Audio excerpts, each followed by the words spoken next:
Okay, we're going to get started with our next speaker, who is Beth Lambert. We're excited to have her here. She has been doing some amazing work. She's an author, educator, and former healthcare consultant, and she's monitored and documented the escalating rates of childhood chronic diseases. So I'm sure she'll mention, but 1 in 2 of our children these days have chronic diseases. And in doing that, she has co-authored a book called The Brain Under Attack, a resource for parents and caregivers of children with PANS, PANDAS, and autoimmune encephalitis.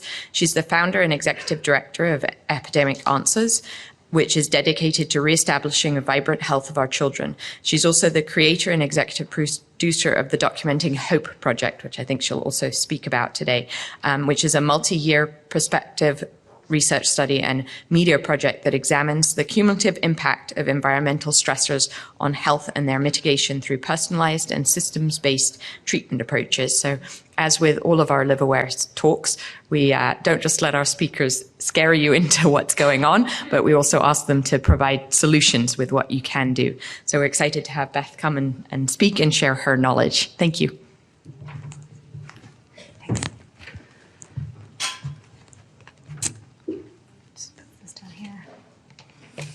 So as you can see, the title of my talk is Using a Total Load Lens to Prevent and Reverse Chronic Health Conditions. And so what I'm going to present to you is really about shifting our mindset kind of culturally and socially in terms of how we address what I think is one of the greatest crises of our times that we're not even seeing. I mean, I think probably the people in this room see it, but many people don't. So I have an idea to present to you and some actual research studies that are ongoing that will help address this massive problem we're facing. Actually, I think I can move this. Yes. Okay, so I run a nonprofit organization called Epidemic Answers. It started about 10 years ago, and we are dedicated to helping parents find solutions for their kids who are impacted by what I call the new childhood epidemics, the epidemics of autism, ADHD, asthma, allergies, autoimmune diseases. So we are interested in educating parents that this is happening, why it's happening, but more importantly, helping them find solutions. So we have a provider directory of physicians who help kids get better. We have webinars and newsletters and things like that to help teach parents what they need to do to start thinking differently about their children's health and supporting them. So as Christina had mentioned, this is the statistic that everyone cites right now, that we have more than half of American children with a chronic illness, a diagnosed chronic illness, which I actually think is a really interesting statistic for a couple of reasons. Number one, we didn't have this kind of, we weren't even close to this kind of statistic just a few decades ago. If you go back to like 1960s, you're looking at less than 10% of kids with a diagnosed chronic illness, maybe like 6% in the middle of the 60s. And now we have more than half of kids with a diagnosed chronic condition, which is actually why I think the statistic is so interesting, because this is from a research study that was in 2011. So it's actually kind of an old statistic that says 54% of kids have a diagnosed chronic condition. That's diagnosed. That doesn't even count the kids who are showing what I call the soft signs, right? So they have chronic diarrhea or chronic constipation, or they have anxiety, but they don't have an anxiety diagnosis. So in my perspective, and again, I've been doing this for 10 years talking to parents, I think the vast majority of our kids have some kind of chronic health symptoms or conditions that really severely impacts their life. So one of the things with looking at this epidemic, and again, I call it an epidemic because it's one thing, is that we look at these individual increases in each diagnosis, right? So we look at ADHD and wow, it's increased 167% over the last 20 years. It doesn't seem that frightening, but it's important to take these kinds of epidemiological studies and put them in the broader context. What did this look like in 1920, right? What did it look like in 1815? You know, like we want to take the long view here, because really what we're looking at is a bunch of statistics that really are hockey stick shaped. You know, if you look at how things have increased over the last 75 plus years. You know, and we're seeing it across diagnostic categories. We're looking at neurobehavioral and neurodevelopmental conditions like autism, learning disabilities, but we're looking at metabolic conditions like obesity and diabetes, and things like type 2 diabetes, which actually didn't happen in children really very often, and now it's very common, especially among tweens and teens. And we have a nation of obese and overweight children as well. This applies to adults too, but really the rates are extremely concerning in children, because children didn't used to start out obese and now they're really starting out that way.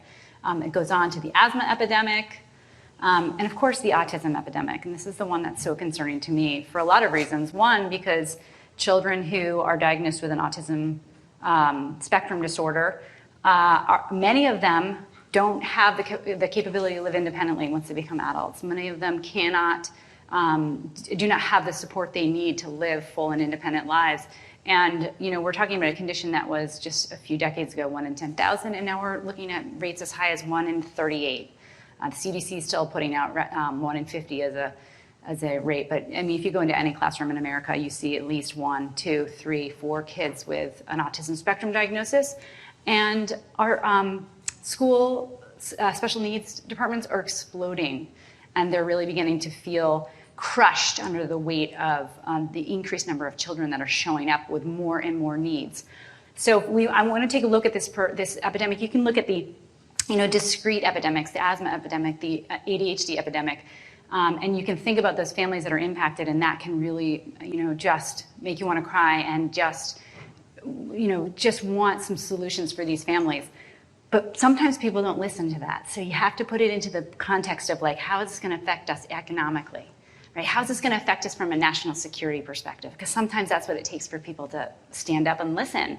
So if you look at just the top conditions that are impacting our kids in terms of the expense, the asthma, the ADHD, the obesity, the life-threatening food allergies, and you combine all those, we're spending more than $500 billion every year on managing these conditions. I'm not even talking about the money that's going into research or cure. I'm talking about just managing with symptom suppression. So like the pharmaceutical medications that are being prescribed to these kids, the emergency room visits for the kids who almost died because they ate milk or had a peanut. So that's what we're spending every year as a nation. And this chart, I think, on the right is just so visually, it's like a gut punch to see how much we're spending on the increase in what we're spending on special education. That's a chart that shows federal grants to states for special education. It's just skyrocketing. So, we are looking at the vast majority of American children with some kind of condition they're dealing with. So what does that portend for the future? Our young adults, we're already seeing them as they're moving into adulthood, and the young adults we have right now are not well. Their mental health is in a state of crisis. There's a study that looked at college-age young adults, and half of them meet the criteria for a psychiatric diagnosis. 42% of teens between the ages of 16 and 19 are overweight or obese. And I mentioned before the national security impact. I don't know if any of you have heard of this, but a number of years ago, there was a report put out by a coalition of retired admirals, generals, and top-ranking military officials. The study was called Too Fat to Fight. I'm not kidding. It was part of mission readiness, which was these top generals who were looking at what's the state of our military and what's it going to look like in the future. And they put out a report because they were so concerned that they could not get enough young recruits into our military to serve because they're too fat, because their mental health isn't stable, or because they have criminal records. So the statistic that they cited in that report was that 71% of Americans aged 17 to 24 don't meet the basic military eligibility requirements. So you don't care about people and the suffering in their families. You don't care about the economics. You might care about the national security implications of this tsunami of chronic health conditions in our children. So what do we do about this massive problem that we're facing? And I think the first step is calling it what it is, giving it a name and talking about it. So again, it's really easy, especially if you're a parent and you have a child that's impacted. You're really in it. You're in the weeds, and you might be like, I know there's an autism epidemic, or I know there's an obesity epidemic because I'm dealing with that. But we need to start talking about the big picture here and not just looking at these as discrete epidemics, but see it for what it is, which is one epidemic with the same set of underlying physiological imbalances that are causing these symptoms in our kids, and the same set of root causes. I'll talk about that in a minute, but if you think about stacking up all these conditions and looking at them at once, it becomes a much more important pressing issue. And the issue is we don't have any healthy kids left. How many healthy adults are we going to have in the future? And that's a major crisis that we're not talking about, but I think we should be. So one of the things that we know, as you just mentioned in your talk, epidemics can't be genetic, right? Because the environment and the genes have this marriage where you are going to see increasing rates of these chronic inflammatory conditions because something in the environment is changing, right? You don't, I think the thing that's so challenging about this is most people is really stuck in this idea that, you know, if you have a condition in your family, it's largely due to your genes, but you cannot have epidemics that are genetic. It just isn't plausible or possible as a scientific possibility. So we need to look in our environment and see what's going on. So you can dig into the medical and scientific literature, and you can find quite literally thousands of things in the modern world that are potentially contributing to the sickness epidemic in our children. And that's because you can look up any number of things here, and here's a list. This is really just like a baby, teeny tiny list of things where there's tons of scientific evidence to say this thing causes harm to human health.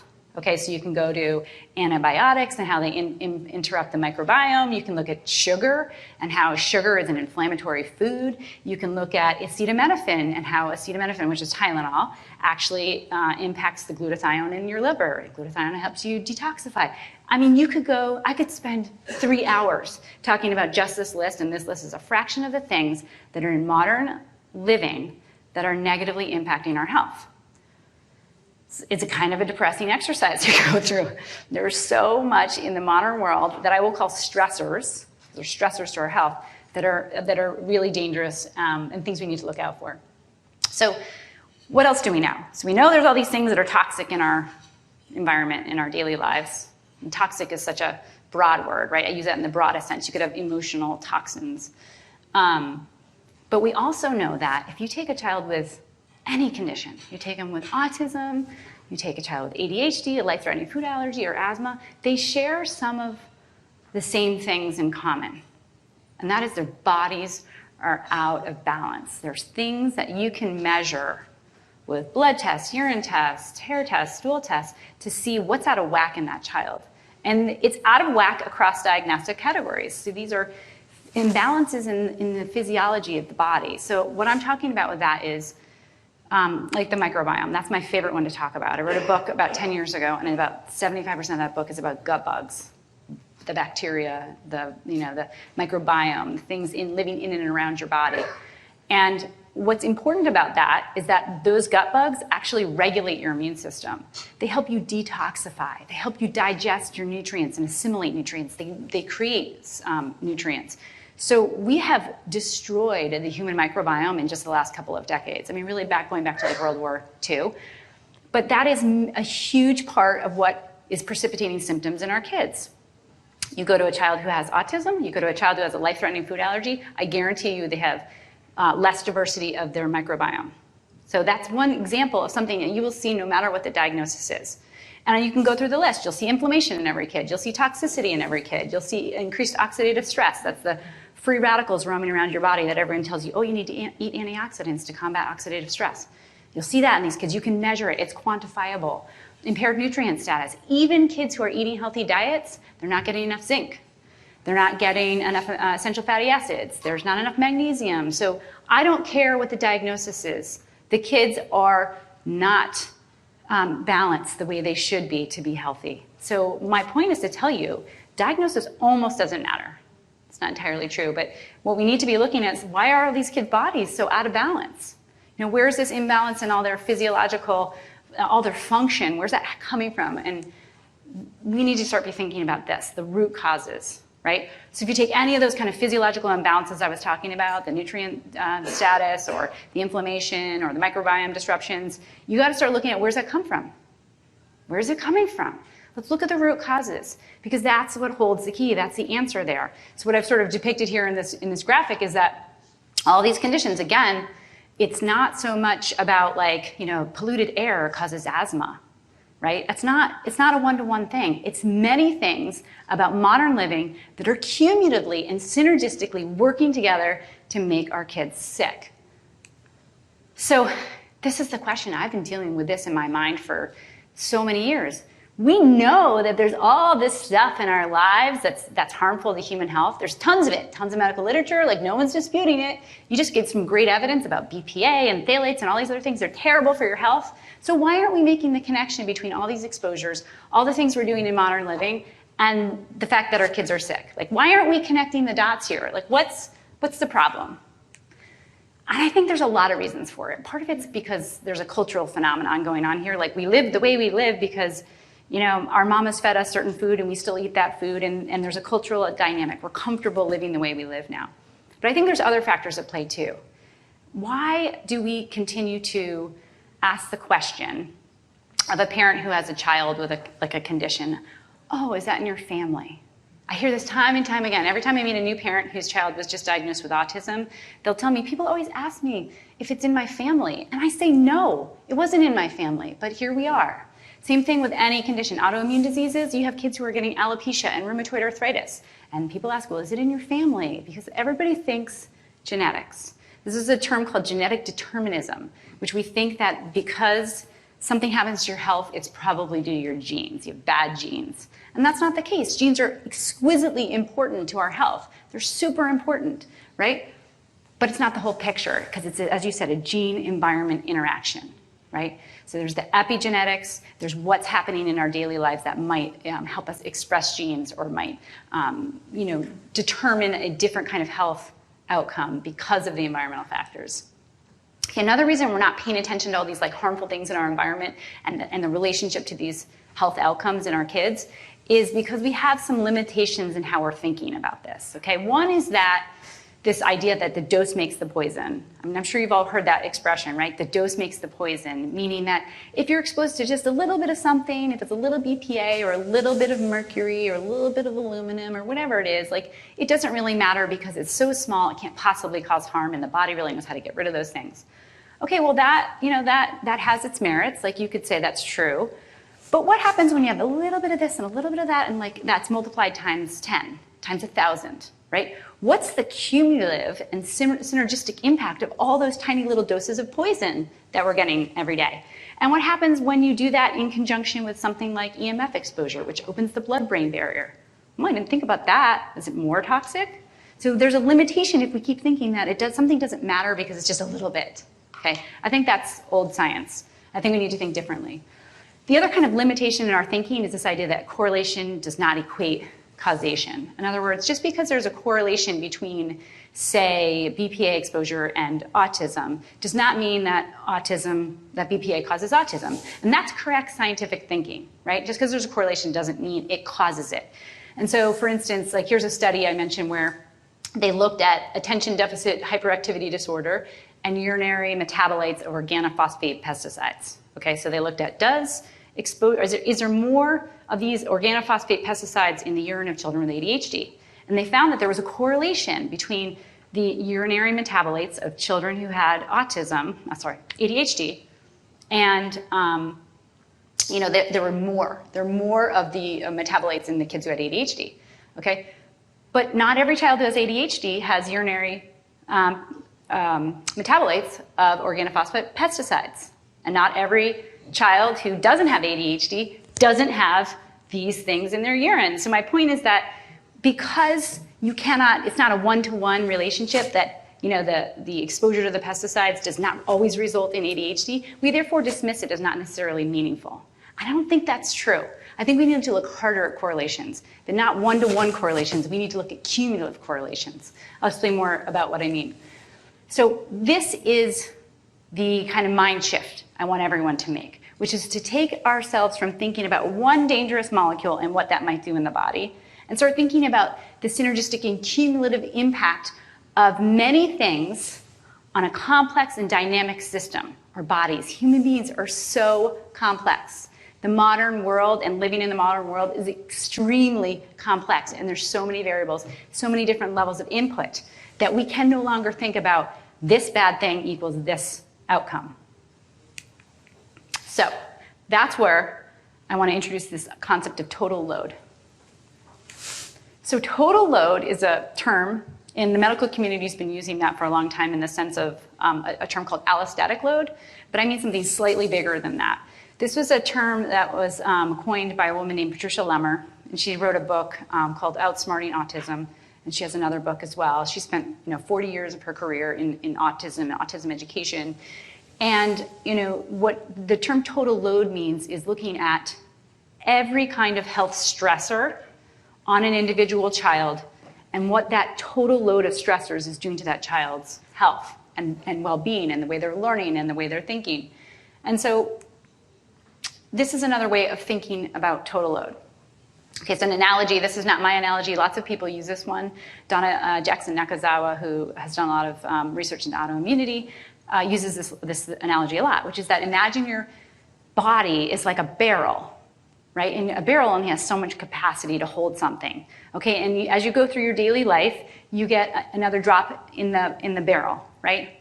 Every toxin you have, the sugar that causes inflammation when you eat it, the EMFs, the GMOs, being in a room like this with artificial light, all those things that are like individually stressful on the body, they're all going into that barrel, okay?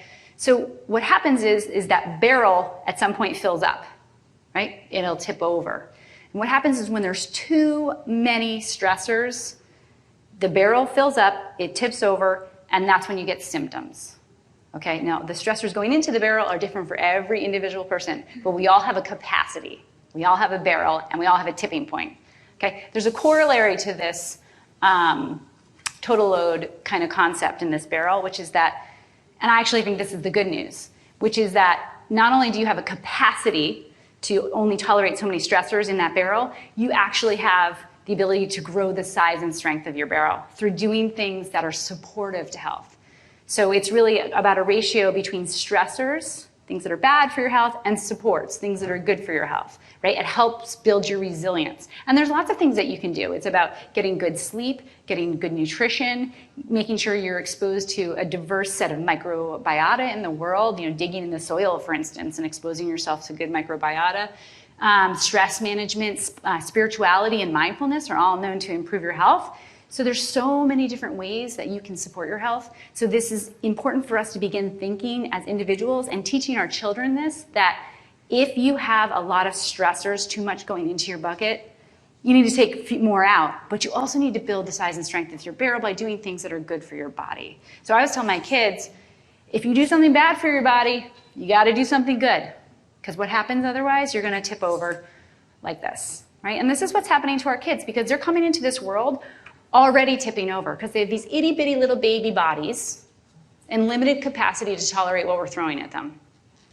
And what happens? They tip over, they get symptoms, they get colic, they get GI reflux as infants, they get eczema. You already see it. I can't even tell you how many babies, parents I know whose kids are covered head to toe in eczema the day they're born. I mean, it is just mind-blowing how many kids don't have a chance because their itty-bitty buckets are already tipping over when they come into this world. So the other thing to be thinking about is, why are we seeing so many neurobehavioral and neurodevelopmental conditions in children today? Why is there so much autism and learning disabilities and sensory processing disorder? It's because these kids' little baby barrels are tipping over at critical developmental times. Think about all the energy it takes to learn how to walk and to talk and to develop social interaction and to learn how to make sense of the many things that are coming at you in terms of stimulus in the world. So our kids are not able to develop along a normal trajectory because when they're infants and at these critical developmental times, their buckets are overflowing. And that's why we're seeing so many kids impacted behaviorally and developmentally. Okay. I love this model, though, the total load model, because it gives us so much hope. Okay, it gives us the ability to not get into the weeds of all the many things that are toxic, and instead help us just sort of see the bigger picture here, which is that we need to do more that is supportive of health generally, and just get rid of as many possible stressors. And they're intuitive, right? I'll explain more about that in a minute. But what's great about this theory is that it explains two things, not just why our kids are sick, but it also shows a path forward on how to get them better, right? It's very simple. Take the bad stuff out, put the good stuff in, and that's a concept anybody can get behind and understand. You don't need a PhD to understand that. What you're looking at right here is a web page, screenshot of a web page from one of the two websites my nonprofit organization, Epidemic Answers, runs. So we have stories of recovery. Kids who've reversed autism, ADHD, asthma, life-threatening food allergies, PANS and PANDAS. We have stories of kids who reversed MS, rheumatoid arthritis. And so if you go to our website, documentinghope.com or epidemicanswers.org, you can find stories that I've been collecting for 10 years of families who have gotten their kids all the way better. That's the hope here. We know that this works because we've seen it anecdotally happen time and time again. And there's lots of physicians out there that are guiding families down this path right now. So how do we know this works? Because there's something about the human body that is miraculous, right? The human body is a self-organizing organism that if given the opportunity, it knows how to heal. So think about this, another analogy. If you fall down and skin your knee, it's all cut up and bloody, and you decide that you're going to, put some dirt in it and pick the scab and like irritate it again and again and again, is that scab going to heal, or is that cut going to heal? It's not. It's going to get irritated, inflamed. You might even get a worse infection. Okay. But if you take that skin knee and you wash it and you care for it and you eat a lot of good nutritious foods and you get some sleep, what happens to that skin knee? It like miraculously heals. Like we forget that the human body has this inherent capacity to heal if you get out of its way. The problem with our kids today is that we are not giving their bodies the opportunity to heal, but the healing potential is there. And that's what we really need to focus on, is figuring out a way to just support their bodies so that they can heal on their own. So what's also very interesting about this total load theory is it can be applied to individual children almost formulaically. Okay, now I'm making it sound really easy, and it's not that easy, especially for people who have been down this journey. But conceptually, to wrap your brain around it, it's easy to understand. So again, I've been looking at all these families. I'm fascinated in this idea. I wrote a book 10 years ago called The Compromised Generation, looking at all the environmental factors that have been contributing to this epidemic. And in that process, I started meeting families who have fully reversed their kids' condition, kids with autism. And I was like, what? I didn't know autism was reversible. Are you kidding me? I didn't know you could reverse rheumatoid arthritis. So I was fascinated by that. So I started writing down their stories. And I look at them like following the breadcrumb trail. What do these families have in common? And this is kind of what I mean by it being formulaic. What did all these families do that was the same? Well, they all worked on decreasing the stressors on their child, simultaneously increasing the supports. So what does that mean? So, and this is just a generalization, but they all did things that was like embracing more natural and more evolutionary kind of ways of living. In other words, we've lived on this planet for thousands of years and we've done things a certain way, and just in the last 150, 200 years, we've totally changed the way that human beings live. So these are families who did things more natural. They ate whole foods. They took chemicals out of the home. They turned the Wi-Fi off. So they did things that are more in sync with nature. They got their kids outside, touching the earth with bare feet, getting natural sunlight, getting rid of artificial light. Those kinds of things that are just familiar to the human body, because that's the way the human body's been living for thousands of years. And then what are some of the things that they did? They got rid of all of those new to nature stressors, the sugars, the high fructose corn syrups, the preservatives, the dyes, the artificial light, the EMFs. They got off the iPads. Those are the kinds of things. So it's not a silver bullet. It's a lifestyle shift, and just trying to live more in sync with nature and sort of natural rhythms. Okay, and then for those kids, remember I talked about like those critical times of development where kids were impacted. Those kids need to unwind or revisit what happened to them during those critical developmental times.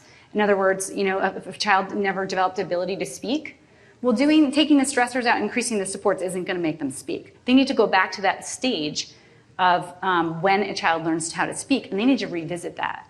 And there's all kinds of amazing, beautiful, wonderful therapies out there that actually help these kids revisit those kinds of developmental milestones. So this is what I mean by the total load theory allows us to really look at each child individually, say, what are your stressors? What supports are you missing? How can we help you let your body heal? And what do you need as a bio-individual?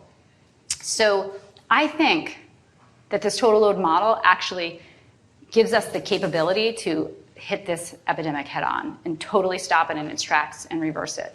The problem is we need to convince a whole lot of people that this is what we need to do, right? So how do we do that? We need to test it. We need to prove that it works. Because what I've been talking to you is mostly anecdotal, isn't it? Like I've got tons of stories of kids who've gotten better, but they're all anecdotes. Do anecdotes matter? I don't know, if you go to your pediatrician, they'll probably say no. So what do we need to do? We need to test it. So that's why we have a project called the Documenting Hope Project. So a number of years ago, Epidemic Answers set out to demonstrate that kids can get better and to document it scientifically. So we have 2 research studies that aim to do just this, is to test the total load theory and see if we can't make these kids get better by applying that formula I was talking about before. So I'm going to talk to you about these 2 studies. So what's the hypotheses or the set of hypotheses that are driving this research? So number 1, that total load matters to kids' health. Okay, we think this is really important, and that it does, the greater the total load, the worse the health outcomes. And we also think that applied, it can give us a roadmap for how to prevent and heal these chronic health conditions. Okay, so what we need to do, though, again, is demonstrate 2 things. 1, the total load, the worse the total load, the worse the health outcomes, that there's that correlation there. It's got to be a really strong one. And the second one is that reducing their total load, increasing the supports, and giving them bio-individual therapies, that's going to result in disease reversal.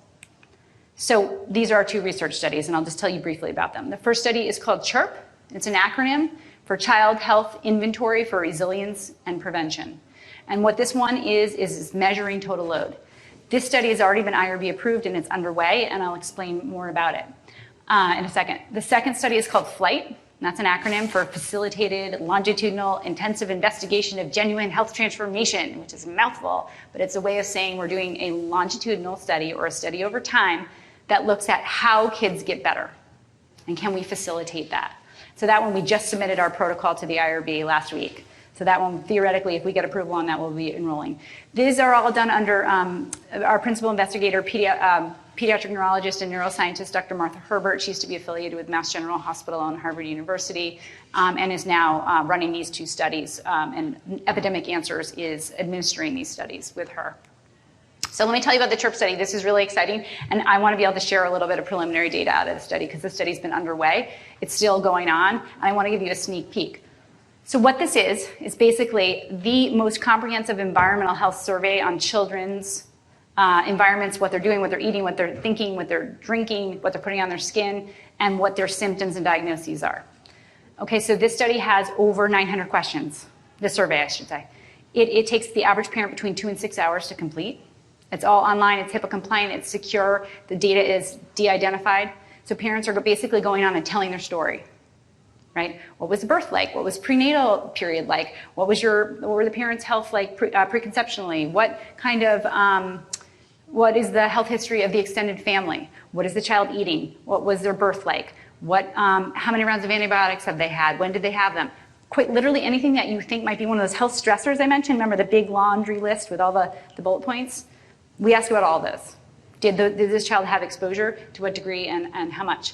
We consulted over 40 experts across disciplines when we were designing this study. So this isn't really like a narrow. We talked to people who do traditional Chinese medicine and look at health one way. We looked at naturopaths. We talked to integrative physicians. We looked across disciplines.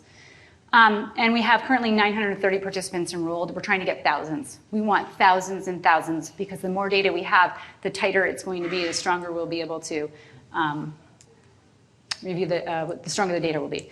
So what this is a snapshot of what parents get when they participate in this study.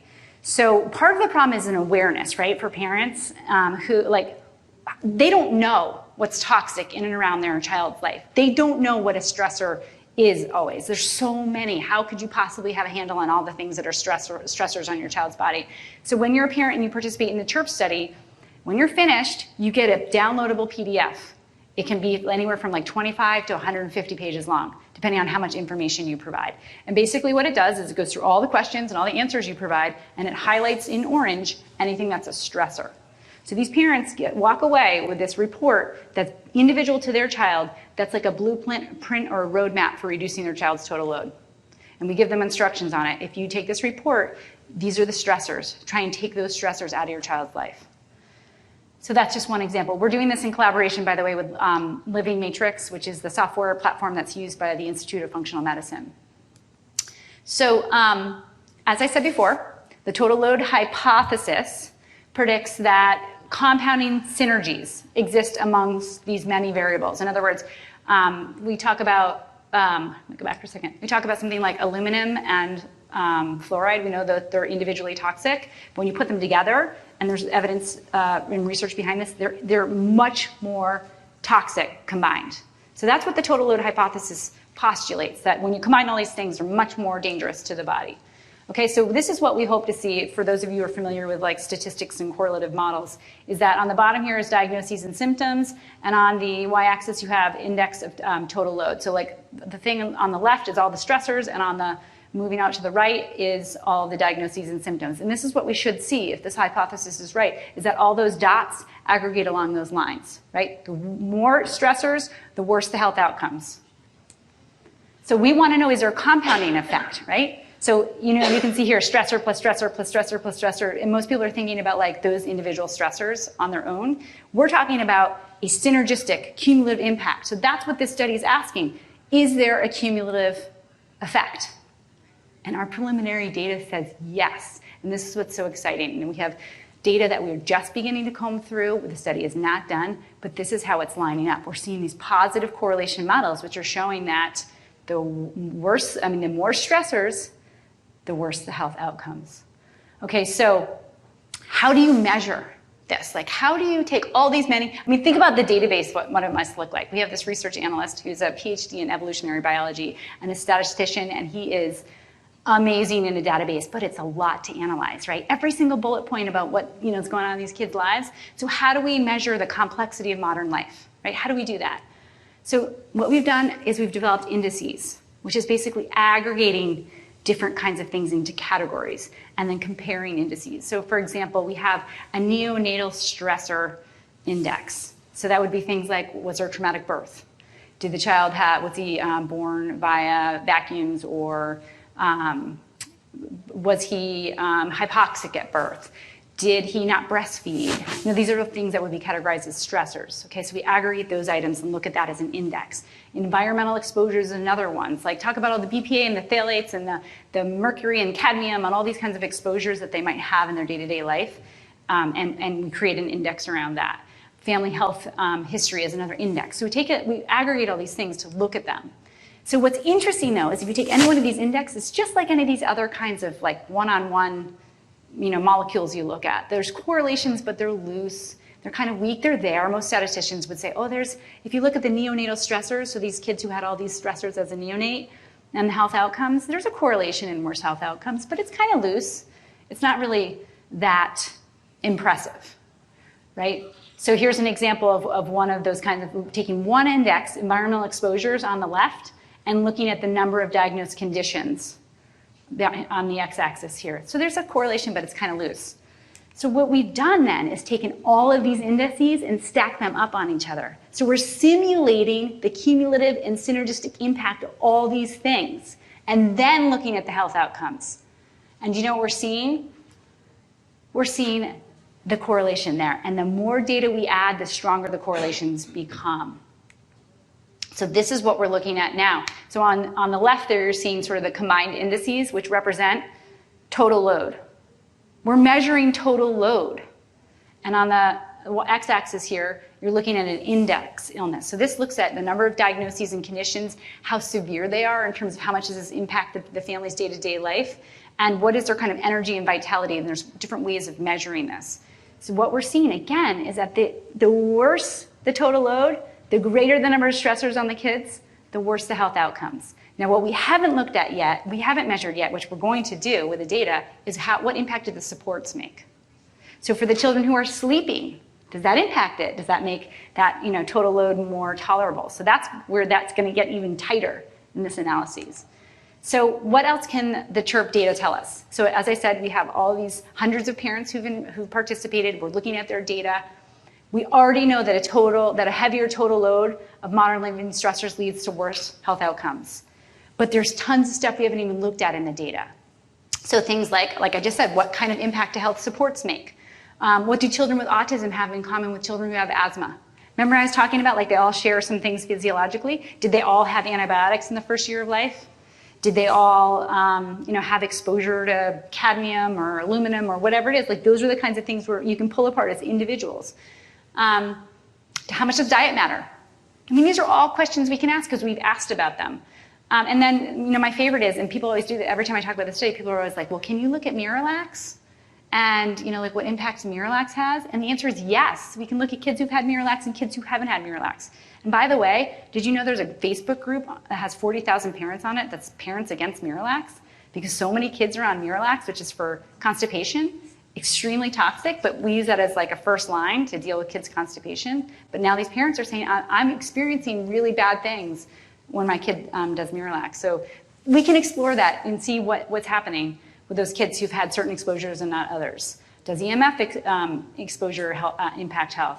And this is the really exciting part, is you can build predictive models off of this. In other words, we can look at like the worst health outcomes and then look at like the prenatal influencers. And then we can go to pregnant women and say, this is the profile of the best health outcomes. This is the profile of the worst health outcomes. There's so much we can do with this data. So what does it all mean? Basically, this means that we're already seeing in our data, and we have to collect more, total load matters to kids' health. And the thing that's so exciting about this to me is that many of these total load factors are actionable. Again, parents are getting a printout report that says these are the things you need to work on. It's totally actionable. They're daily living things. They're daily decisions you make every day. We also need more data, and we need help recruiting parents to take this survey. So I'll tell you right now what we have for, I'll show you in a second, what we have for incentives. But here's the thing. The CHIRP study is the first study. If we're trying to prove that total load matters. Once we've demonstrated that, we're going to go on to another study that says, okay, if total load matters, what happens to kids when we reduce their total load, increase their supports, and study them longitudinally? And that's our second study. So this is where you can get involved. If you go to documentinghope.com, there's a bar at the top that says join the CHIRP study. We're recruiting parents of children between the ages of 1 to 15. Okay, but if you don't have a child between the ages of 1 to 15, you know somebody who does. And we need those parents to participate. We need parents from across every spectrum of life in this country. Okay, parents who live in Newark, New Jersey, that are exposed, that have their kids exposed to lead. We need parents whose kids live like out in the mountains somewhere and are super healthy. We need every possible child to participate. So we can't do this without the help of parents. So parents who do participate, they get that report, but they also get a whole series of coupons. Like Naturepedic has organic mattresses. They use organic wool and cotton instead of all that horrible flame retardants in the mattresses. So parents get coupons and discounts to companies like that are helping to give alternative choices to parents who want to make better choices for their kids. And we're also trying to raise money to basically pay parents to take the survey. So I'm always looking, this is a not-for-profit initiative, and we're always looking to raise money to help incentivize parents to finish the surveys. Because it's a commitment. It's like a volunteer opportunity. It takes a couple of hours. So we really need to ask parents, like, we need you to volunteer to do this.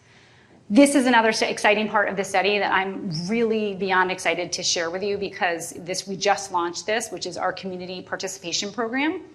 Because what we're finding in the data is things like cancer clusters. So there's so many communities. I'm sure you understand what a social justice issue this is, right? The environmental contamination in so many communities, the industrial pollutants, the Aaron Brockovich stuff.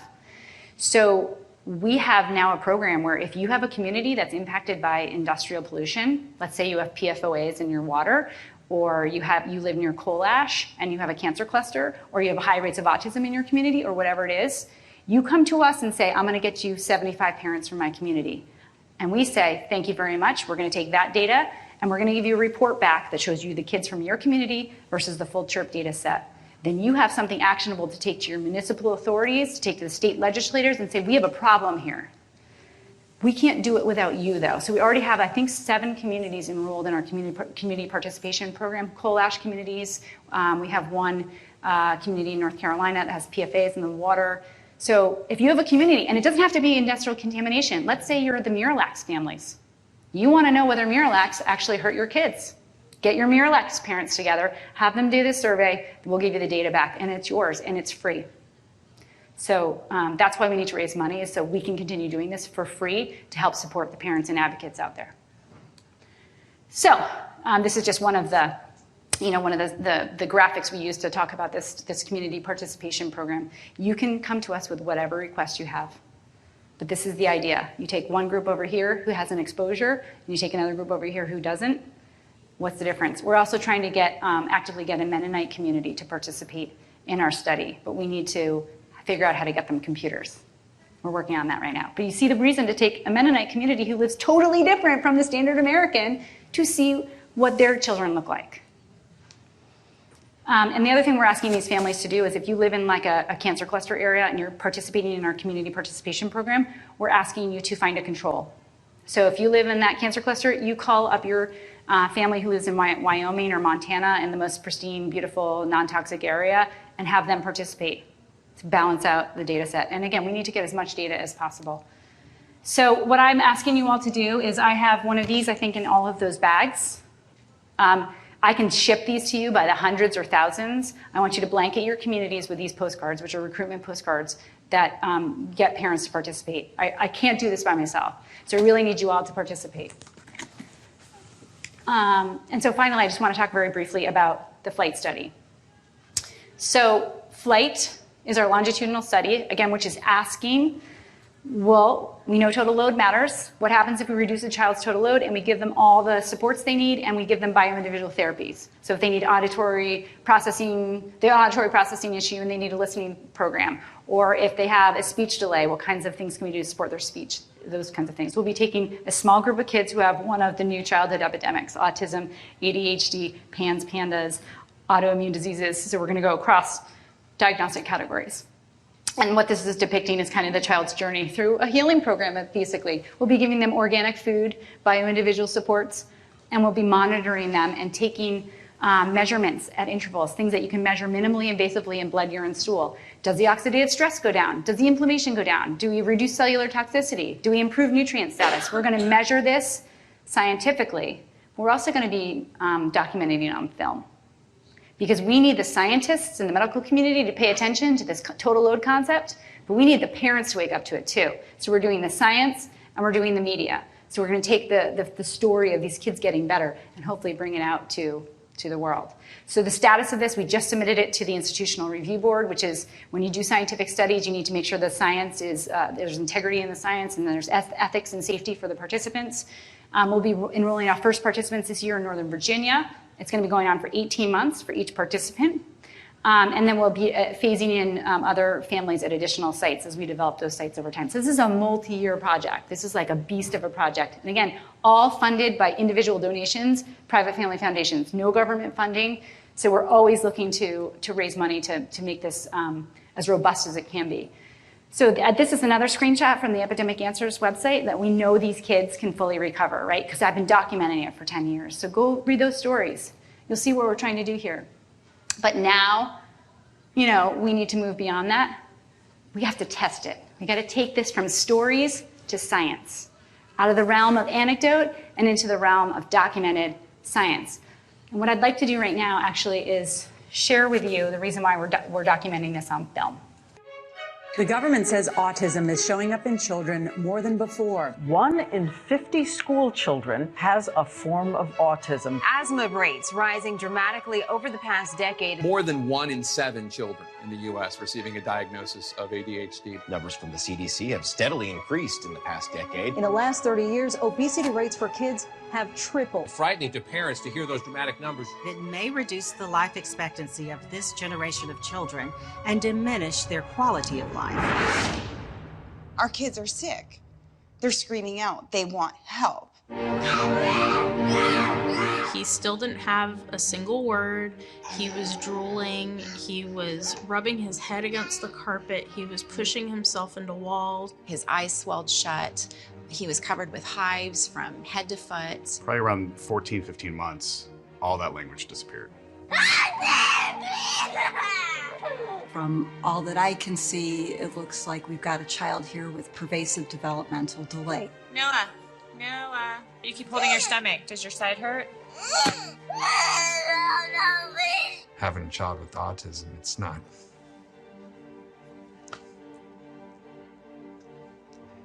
what human vision. Unfortunately today, too many of our children, by analogy, function as canaries in the coal mine. They are teaching us that something is deeply out of order, deeply imbalanced, deeply in need of understanding, and largely lacking in therapy. I think the first step to transforming this problem is to understand it. And we have not done a great job at that in healthcare. We know that when our bodies are hit with toxins, it interferes with our biochemistry. They are not prepared for handling the 85,000 toxic chemicals on the market. Whatever is lacking of essential nutrients that the body cannot make is going to control that whole system of cellular biology. The brain is a physical organ of the body, and its health depends on the health of the cells. And when we address the body problems, the brain problems start to resolve. What's wrong? Most of the pediatricians I went to see basically told me there was no chance for recovery. Your son was just born with this, and it would be best for you and your husband to just accept your new normal. I knew Ben was going to get better the day I got the diagnosis. He's not going to get better. No, I'm not really hearing that. When you tell a person that there's no hope, that their child will always be this way, that there's nothing you can do about it, that's not science. That's a misuse of statistics. The doctor said, no, your boy will have autism for a very long time, but my mother didn't give up. She kept on thinking of ways to try and get rid of autism. There's an abundance of intriguing individual cases, or what we call anecdotes. They cry out to be better studied and documented. So to think that just a few short years ago, he had to be in a room with an air purifier plugged in to his nebulizer, flash forward to now, and he loves to hike and he loves to be outside. He couldn't do that a couple years ago. People say kids can't recover. Well, they do recover. I've seen it. I've seen kids recover from autism, from ADHD, from Tourette's. I've seen it. I feel like his true personality is coming through again. He has so many friends. He's got more best friends than I can count. When he's doing BMX at the track and I'm sitting there watching him, come on, go, go! I just know that there's no limits to what he can do. If we do the science deeply, we will be able to document in ways that cannot be dismissed what many of us think we've been observing anecdotally, which is the improvements in these children. This is one of the most important public health and scientific issues. We need to figure out how these people get better and reverse engineer it so we can do it for everyone. Research has been largely fragmented across different communities and in different silos. And I agree with our colleagues. There is no sufficiently documented comprehensive study that has thus far been executed. That's part of the fierce urgency for now. We've been trained to believe that these illnesses are genetic and inborn and we need some kind of scientific miracle. That's not what we need right now. We need a fundamental rethinking on the optimization of our health and the minimization of threats to our health. As we blaze this trail, others can learn as we have that it is possible to look at the individual, to remove obstacles to recovery, to evoke healing responses, and to do that in a way that is both very personal and rigorously scientific. We're losing a generation of children. That's what's at stake. If we project the current trends forward just half a century, everyone will be in a hospital bed taking care of the person next to them. We cannot continue on the current trajectory, and yet it shows no signs of abating. Clearly there's something going on and there's something wrong when I can walk into a room of 20 kids and I know beyond a shadow of a doubt that there's at least one EpiPen in that room. The economic cost is astronomical to our society, and the societal costs alone are tremendous. Something is hurting our children, and pretty soon it's going to be 1 and 2. And then what? Then are we going to look at the issue? The time is now for the scientific community to take recovery, environment, and nutrition seriously. Our future depends on it. We need to start talking about our children's health.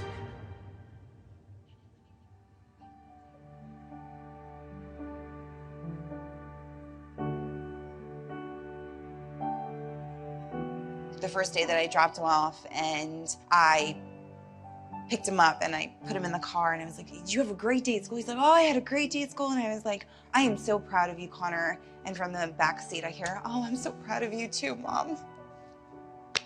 I'm like, no, I'm proud of you. No, I'm proud of you.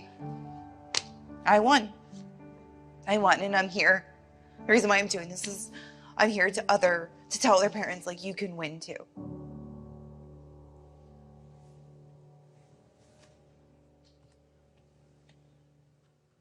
So hopefully we'll be getting that portion of our research studies later this year. So this is a marathon that we're doing here. It's not, it's going to take us a couple years to get through this and bring this out to the public, but we need everybody's help right now, both from a fundraising perspective and from getting people to participate in that CHIRP study.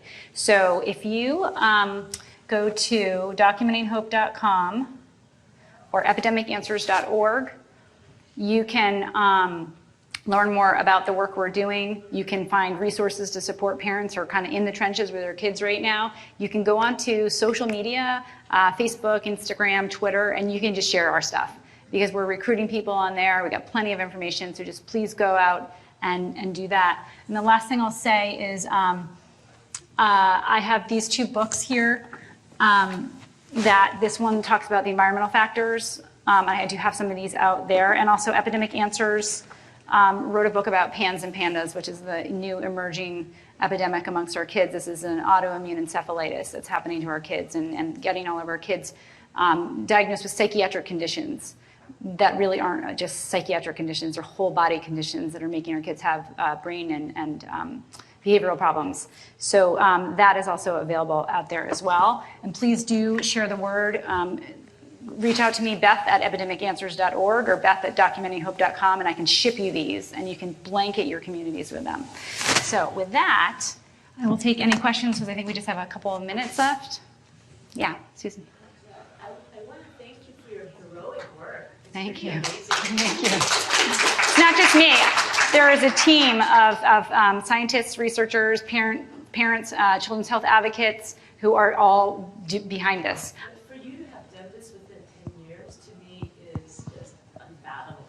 Thank you, Susan. We still have a long way to go, though. We got work to do. I have a question for you. Yeah.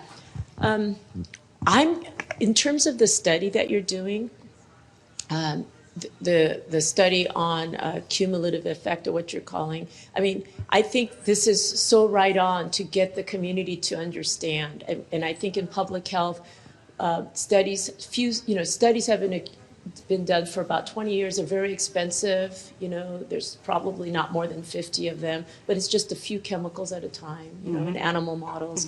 These epidemiological studies are so expensive. So I commend you again for finding your resources to be able to do this. So I have a technical question. In the study, how do you take into account, or how do you assess when parents realize that their child is really sick and then they completely change their diet? So when they fill out the forms, how do you, how do you take that into account when they actually change? Like half of the kid's life was, just whatever. There's, shopping at Lucky's and feed them whatever, and then after 7 years, when they realize their kid has ADD and all these other digestive problems, and they change. So how do you assess that? Excellent question. Part of the reason why we asked over 900 questions is so we could find out whether that happened, because it's a confounding factor, right? So what you have to do is we have a whole section, I don't even know how many questions it is, maybe 100, about different interventions and treatments, including diet changes and lifestyle changes, so that we can then take all the kids who've done interventions and remove them from the data set to see what happens to people who don't do interventions. So the parents who have not changed the way they expose their children to whether it's food or environmental factors, they cannot participate. No, they can participate. We just asked the question. Did you follow a Weston Price diet? Did you follow a body ecology diet? Did you remove toxins from your home? What lifestyle changes have you made? So we just ask a bunch of questions about it, so then we can select those questions and say, okay, those kids who did interventions and got better, we can take them out of the data set and then look at the data of the kids who didn't do interventions. So then you can still see the correlation, right? So that's what's the beauty of this study. From the point, okay, so you start at the point when they did start changing. Okay. Or you just remove those kids from the data set because it's a confounding factor to the health outcomes question. There's so many confounding factors. I mean, That's the thing. I mean, it's complex, right? And the other part is that this is step one. What needs to happen next, and we're talking to different integrative physicians about doing this, is taking actual medical records and comparing it to the CHIRP data In other words, so like you have a medical practice where we have real medical records, you can then have those parents take the CHIRP study, and we can compare those two data sets, and then you're getting more critical, detailed data on that. So you can go, and the other thing is we're also talking to other researchers about collaborating using blood spots.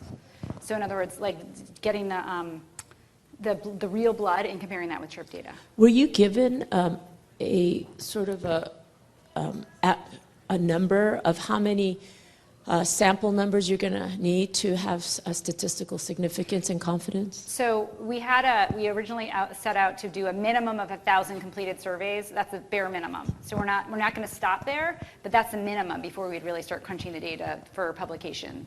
So I want 10,000, 100,000. I'd love to have every kid in America fill it out, but yeah. I'm just wondering about the role of government and academia versus private. You guys are privately funded. Just wondering why Martha Herbert left Harvard. Where is the government and academia when we need them? So it's a great question that's really complex, and I would leave that to Dr. Herbert to answer that for her own personal reasons. But we wanted this to be as independent as possible with no agenda and no way to sort of taint based on an institution's objectives or agenda. So we want it to be as independent. So it's private family foundations and individual givers that have pretty much funded this. So we're going to have to wrap yep. up, but and thank you so much. And Beth is here today, and I think tomorrow too. So feel free to ask her some questions. Yep. If you I'll be out sort of in that exhibitor hall too today. Thank you very much for your time. Oh, and she has Beth does have books to sign and sell if you're interested in any of her books at the signing table, which is the first table in the exhibit hall. Thank you.